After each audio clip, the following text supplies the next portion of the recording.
Welcome to the Sonus Aurelius podcast. In this episode, we talk to Chris Alcoma, a Melbourne-based singer-songwriter I can only describe as determined and aspirational. This interview comes after the release of his new EP, I'll Be There, and the forthcoming release of the film clip for the song Stars, directed by Cody Clarke from Kill the Lion Films. And if you watch to the end, you'll be treated to an exclusive first look at the clip. In this chat, Chris shares insights into how to become a more reflective and systematic songwriter and performer. He also talks to us about his musical journey and generously shares useful guidance based on years of performing on the open mic scene. Before we get into it, please like and subscribe. I have a ton of great interviews just like this one coming up, and I would love for you to be part of my journey. And without further ado, here's Chris. Thanks so much for joining me on the podcast. My pleasure. Thank you for having me. All right, so I thought we'd start with a fairly broad question. How did you get into music? My dad is a singer-songwriter himself, and growing up, I'd see him playing the guitar around the house, writing songs, recording his own music, and just naturally I followed along with that. Yeah, so when I was 6, I got a guitar for my birthday, and it wasn't really until I hit my teens and discovered like Blink-182 and my favorite bands that I really wanted to learn to play the songs. And from there, I just kind of like deep dived into it. Yeah, cool. So you were into that sort of early 2000s punk era. Oh yeah, yeah. Green Day, Blink, My Chem. Branched out a little bit, listened to some Red Hot Chili Peppers. So yeah, but it was amazing music and really inspiring. I like the energy and just the funness of it, because like Blink-182 and My Chemical Romance, while it can be fast, sort of intense music, it's still really fun. And I like to have fun with music. It's really important. Yeah, I noticed that you've got this kind of like that your music actually makes you smile. Surprisingly, given the content. It's interesting. Like I performed like 10 years ago at a bar in Brunswick, and the owner, not the loveliest person, but he said he was glad that he put the knives away before I started performing. Oh, it's not that depressive. Your new album is actually quite hopeful. I don't know. Yeah, I thought about actually structuring the song order so it would be like a progression in terms of the emotional growth of the person involved. But I just ditched that idea because I figured the last song was the perfect closing song. So maybe this is just the start. Yeah, I was around 21, and I, up until then I was kind of happy just playing in a lounge room and just kind of writing songs for myself and not playing for anyone else. And then I just happened to be at Brunswick Hotel and noticed they had an open mic. So I made it a mission of mine to go perform there. And I honestly just haven't looked back since, because just playing in front of people is a completely different experience. And it just helps you grow so much as a songwriter and as a performer as well, and as a person. And that's kind of how I got into it. So the open mic scene really helped you gain confidence? Yeah, well, it actually showed me that I could do something with my music, because up until then I was kind of like, is this just a hobby I'm going to be doing at home? You never really saw yourself as a musician? No, not really. I just didn't really think you could. I thought that unless you got like a good band around you and you get really, really lucky, that you're probably not going to achieve anything. Or you have to have a lot of money behind you to be able to achieve anything. So I just didn't really believe that there was much you could do. But as it turns out, there's a massive scene in Melbourne with lots of little niches. So you don't have to be doing the mainstream thing to be successful, which is probably the biggest thing I've learnt. It's a big jump, isn't it? In terms of mindset, going from thinking that you needed all this money and, a band and people around you to just going it solo and really giving it a crack. It is. It's it took a while to get there, to be fair, because I was 21 then. I'm 33 now, and the first few years of performing was still kind of working out what I'm doing.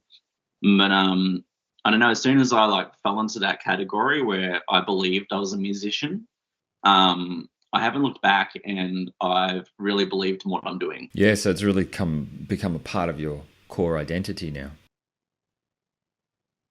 I'd say it's a main part of the core identity. I put it before everything else. So 12 years ago, you get up for your first open mic. How have you evolved since then? Oh, well, I can sing a lot better. The songs I'm writing are a lot better. My confidence on stage is like miles ahead of where it was back then. I've actually got video of my first performance, and sometimes I watch it just to cry. Yeah, like there was a funny moment where I was playing a song and the guitar pick is just flung out of my hands halfway through, and I've actually paused mid-song and gone, "Oh no, what do I do?" Yeah, we all have those moments, don't we? So looking back helps you see how far you've come. Yeah, yeah, I do. I periodically upload videos to Facebook and the sort, so that I can look back at those videos and see the progress that I've made, because I think it's really important to do that. So you've really taken it that seriously, really sort of reflecting on what you do and then slowly built up your craft over the years. Yeah, well, the hardest thing as a musician is to know what the crowd is seeing or the audience is experiencing, because you get a very biased view when you're on stage, and the people you speak to will give you a different view based on their relationship to you. So by recording it, you get an objective experience you can watch later on, and that can really help guide you towards what you need to work on. So really taking the time to analyze it from a different perspective has helped you grow incrementally. I'd say And so, over yes. the 12 years, what kind of things have you done to tweak your live performance and songwriting? How has it changed? What have you done? Well, I've had singing lessons with my friend Nick around 7 years ago, and that definitely led me in a good direction, because I was able to do more with my voice and perhaps over deliver on the style of music I'm trying to do. And I've also done singing lessons with my friend Deanna. I've had guitar lessons as well, just to like spruce up the technical side of things with another friend of mine. And apart from that, like, it's just being in a band is probably the thing that's helped me grow the most as a performer, because I mean, I've done like 5 band shows over the last 6 years, and the amount of prep you put into it, practicing with playing with a drummer and like with 4 or 5 other people, it really sharpens you up a lot. And before that, you hadn't really done much with others. No. Every now and then I'd share the stage with another vocalist. So I'd play guitar for someone, or someone would pop up and do backup vocals in my songs. The band was a completely different experience for me. Yeah, right. So sorry to go back a little bit, but then when you say your dad was a musician and you kind of learned, or you got inspired by Blink-182 and those kind of bands, did you play much, or were you just tinkering on the guitar, sort of tinkering with songwriting, or did it really start for you when you started the open mic stuff? Between, say, 15 and 19, I was learning how to play every single Blink-182, Green Day, My Chemical Romance song, and Chili Pepper song. I just made it like a goal of mine to learn to play every album from start to finish. And then after that, I was like, why don't I write my own music? So from 18 to 21, I'd say, I was trying to write my own music. And the songs I was writing, like, I still perform 2 of them to this day. So that's something at least. But yeah, I'd say that's probably where it went from. Yeah, right. So really learning the songs from your idols and then adapting that to your own songwriting. Yeah, I had a goal. I said to myself when I was a teenager, if I could sing like Tom DeLonge, I think I'd have achieved everything I've wanted as a musician. I need to set new goals now because I've already done that's really interesting. So you're very systematic in the way that you approach this stuff in life. You just kind of go, okay, I've set a goal, and I'm just going to work my way to it and slowly chip away systematically. Yeah. I do. I'm very goal orientated. I really went head first into it. So there was a period of around 4 or 5 years in my 20s where I was performing 5 to 6 nights a week, on top of my full-time job, which was another 6 days a week. And I just pushed myself really hard, and I just said there's no excuse. I want to be doing this. I need to be out there. I need to be working on the craft. I need to be building up my skills. I need to make no excuses. It just was my single goal for the longest time. And what do you think drove you? Oh, I mean, if we're getting like really psychological, it's the probably the desire to prove everyone wrong, I would say, was a big driver for me in my 20s. It's not really the case anymore, but that's definitely what really propelled me into it. Because unfortunately, I didn't get a lot of support when I started out. I had some people in my family kind of saying, "Oh, why are you bothering? You're not going to go anywhere." And when you haven't had singing and guitar lessons and you start going on stage, sometimes the feedback you get from the audience isn't really positive.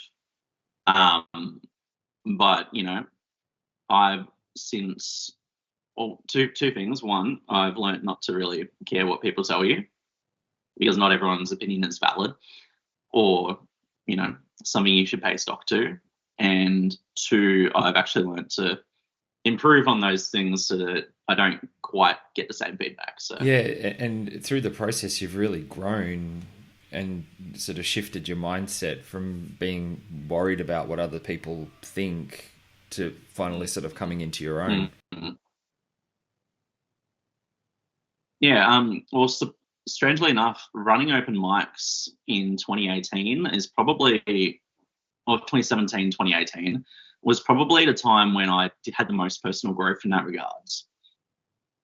Because during that time period, my music took a back seat while I was facilitating and supporting and helping other musicians grow.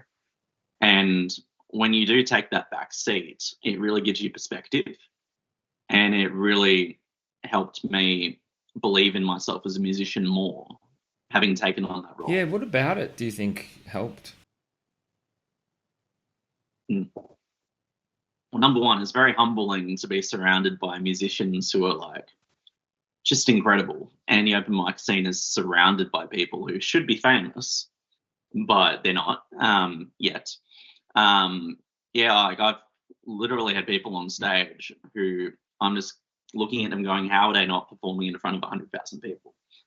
And then those performers would come to me afterwards and they'd be like, oh, I was really terrible on stage.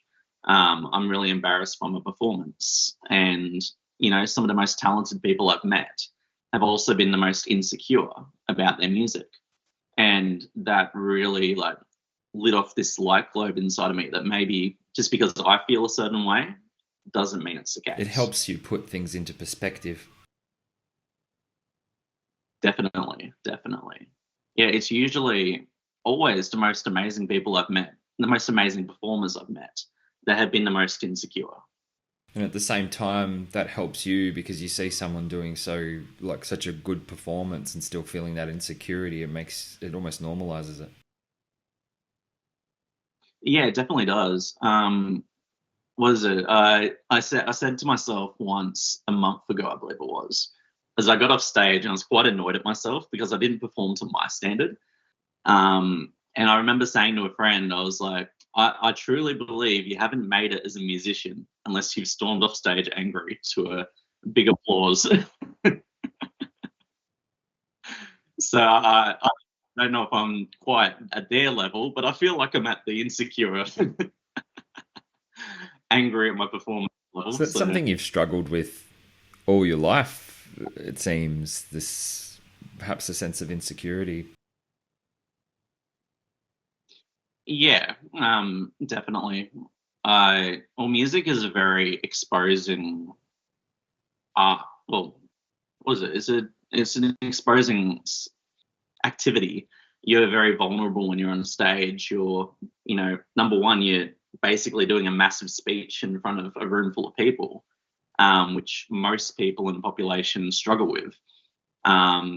If you're a songwriter, you're putting your deeper, most innermost emotions out for everyone to look at.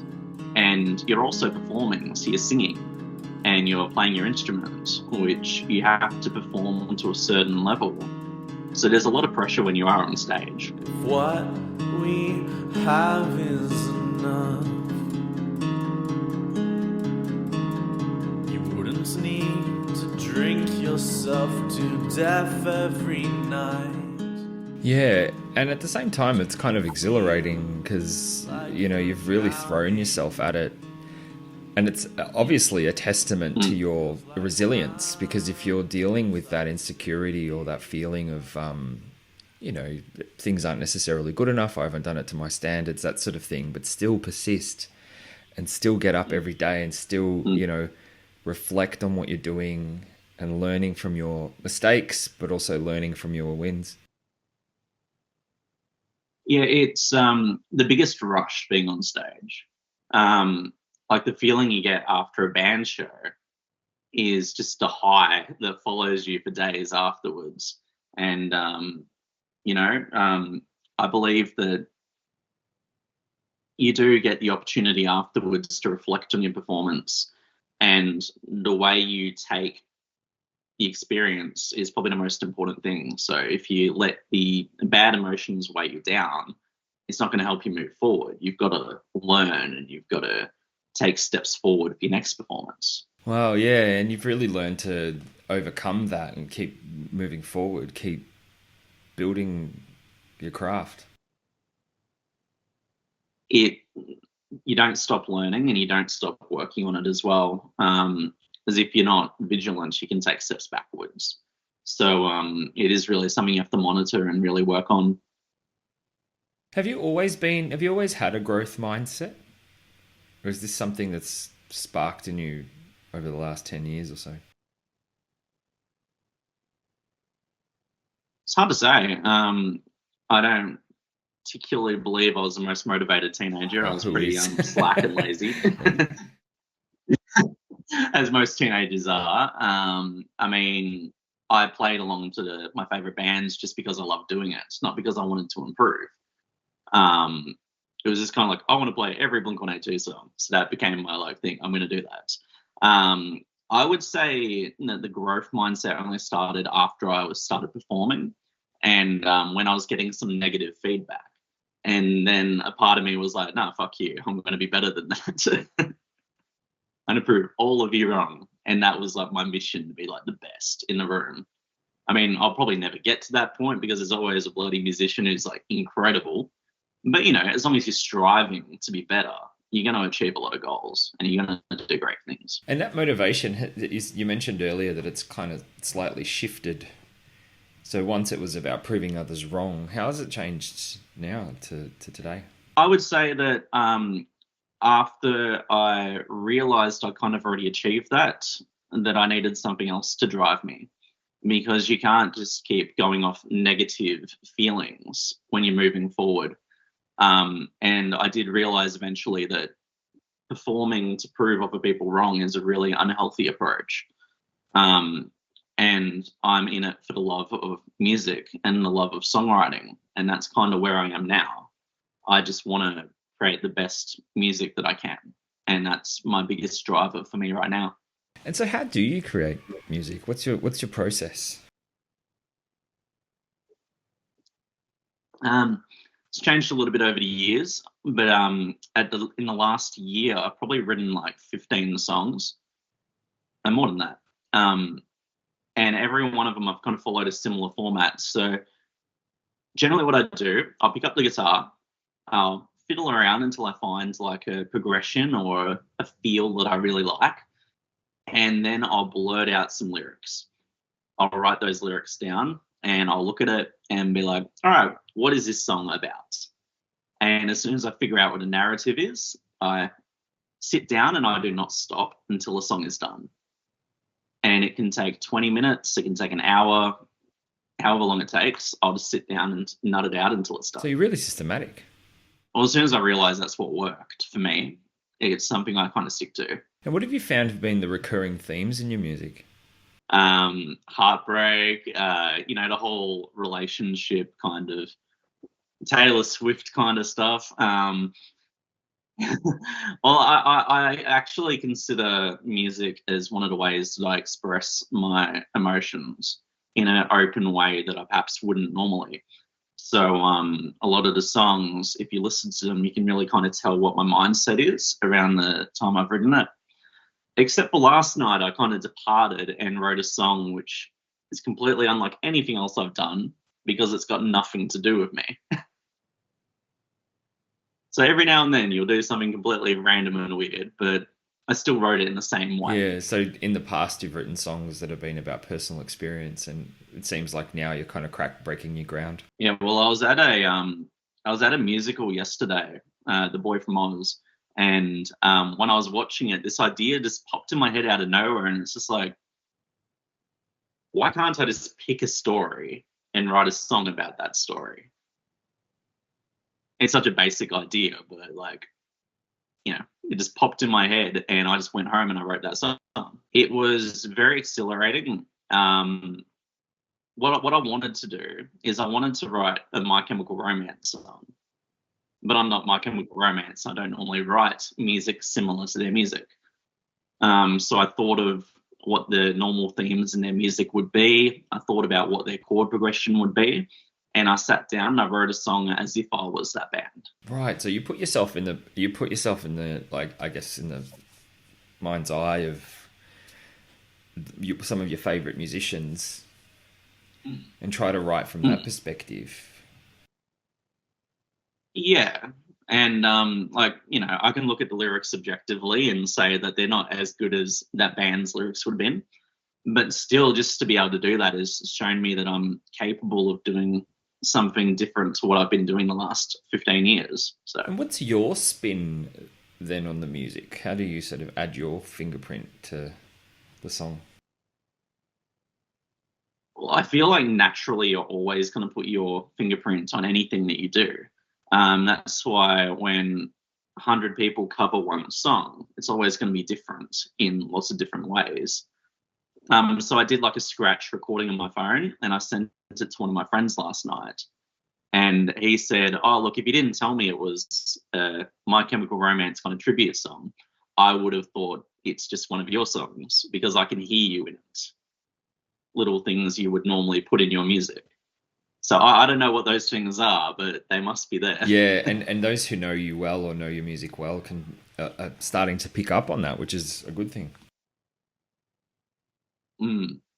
Well, I've got this obsession with the A sus2 chord, and people know that. So it's a nice chord. It is, and it sneaks into almost every one of my songs. So how do you think your artistic identity has changed since you... Well, I mean, what do you think your artistic identity is now, given you've just recently released an EP? That's a good question. I mean, I'm more solidified in my belief that I am, a musician because, part of doing what we do is you got to believe in yourself and you've got to, it's good to have stuff to show for it. If you don't want to be 33 with nothing to show. I would say I would say my musical identity is I'm a singer-songwriter and that I am on that journey to write the best song possible, and that's where I just describe myself. Yeah, and as an individual, probably aside from the music, you seem to be someone who's really determined and capable of changing and evolving. Well, you got to be flexible because life will hit you with a million different things. And I truly believe that you've got to be open to learning and open to growing, because if you can't adapt, then you're going to be kind of stuck. And the last thing you ever want to be is looking back at your life and going, oh, if I'd put a little bit more work in, imagine what I could have accomplished. I believe, especially after this year, I'm going to be able to look back at what I've done and gone, I gave it a good crack. That's such a good attitude to have, isn't it? Putting in the work and kind of saying, at least I've given it a shot. Oh, 100%. Like, I've still got a ton of songs I want to record and a ton of ideas of what I want to do with my music. So, there's no, I haven't stopped. I've still got a million things I want to do. So, I've always thought the stuff you release, it's kind of like your resume as a musician. So, having that EP out there now, I can direct people to. The music video for Stars, when I release that, that's going to be something I'll point people towards constantly. And with that foundation, then I can just move forward. Last night I saw the stars for the first time in a long time. Last night I saw the stars for the first time in a long time. Basically, like, I've got another EP I'm going to release later this year. And the songs on there I'm really excited about and really proud of. So that's something I'm really excited about releasing. So there'll be a lot of work towards the build up for that. Releasing Stars on my birthday this year at Ragtime Tavern. That's going to be really exciting. I'm really proud of that song. Every weekend I am basically recording in Bayswater. So there's a ton of new material coming, and the back catalogue of stuff that I need to release is building up. So there's no shortage of that. I want to write more songs. I want to write better songs. I want to show myself that I don't just have to write songs about whatever's happening in my life right now. I want to write, because it's very limiting when you're limited to what you can write about. I want to learn how to open up and sing about stuff that is important, not just to myself, but to everyone else. So I think that's probably my next goal, is I want to explore that a bit more. Well, sounds like a noble goal. So given that you're someone who's just released an EP, you've got some plans on the horizon, and it sounds like you just want to produce, just make as much as you possibly can to build that back catalogue and refine your skill set. What advice would you give someone who's kind of on a similar journey to you, where, they're probably reviewing their life and they've gone, you know what, I need to do something, because if I don't, time will pass, and maybe having a similar sort of existential reflection? First thing I'd say is you've got to just do it. It's really easy to make excuses and to talk yourself into a mentality where it's like, oh yeah, I'll start doing that later. But then if time passes and you're still not doing it, sometimes you just got to do it, because once you start, you'll enjoy it. And if you don't enjoy it, then maybe it's just not what you want to be doing. But yeah, like, you've got to just put yourself out there. You've got to have that approach where I just want to get it done. And that's probably what drives me, is I don't want to wait around. I don't want to sit on things and make it perfect. I want to just get in there, make the best thing possible, but not over obsess on the details. Because I feel like if you do that, that's what can drag people down a lot. Yeah, so just make. Don't worry about the detail, just create. Yeah. A good example is my song Stars, which I'm releasing soon. That one was recorded mostly in 2 days. And when I went in to record it, it was a strict goal that we wouldn't spend more than that amount of time on the song. And whatever we achieved by the end of those 2 days would be the final product. And with that mentality, we went in and created something we wouldn't have been able to do if we'd spent longer on it trying to perfect so it. I put limitations and timeframes on things so that you actually make. Yeah, you have to. Otherwise, you can have projects that drag on for years. And by the time they're finished, you're not excited about them anymore. And, sometimes you can get too meticulous in the details that you just lose the core emotional feel of what the song is, which can definitely happen. That's such good advice. Yeah, well, it's just, I don't know. I feel people who are perfectionists, it's kind of something that's ingrained in them a little bit. And, it can be a lot of work. It can be really hard to snap out of that. But I just feel like you have to force yourself to sometimes.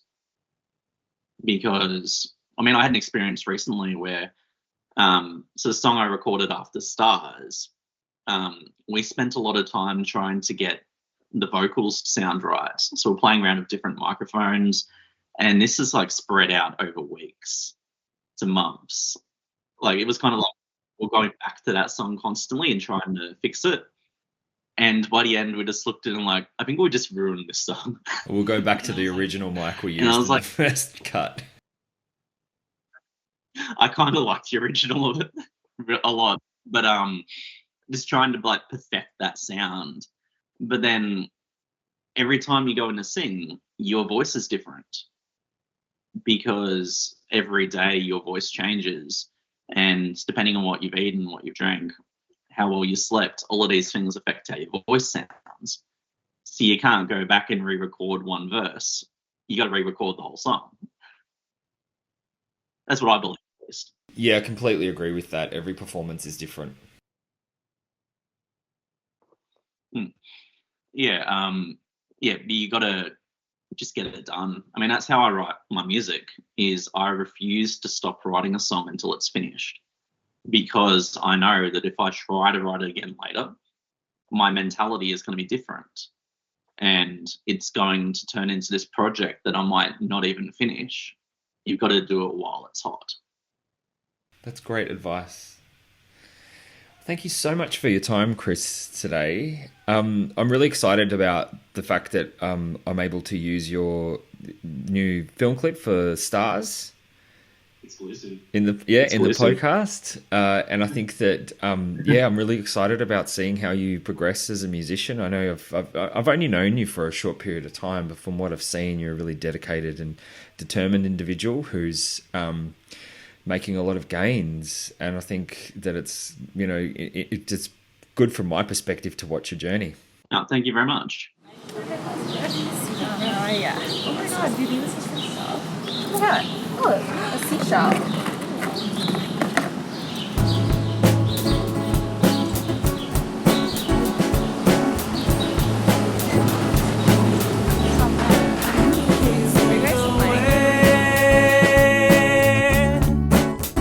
I'm getting lost in your eyes.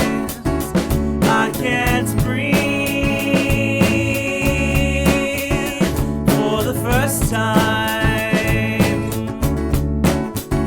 and my heart slows down until it comes to a stop, and I won't give up until I tell you how I feel. Last night I saw the stars for the first time in a long time. Last night I saw the stars for the first time in a long time. You were there by my side.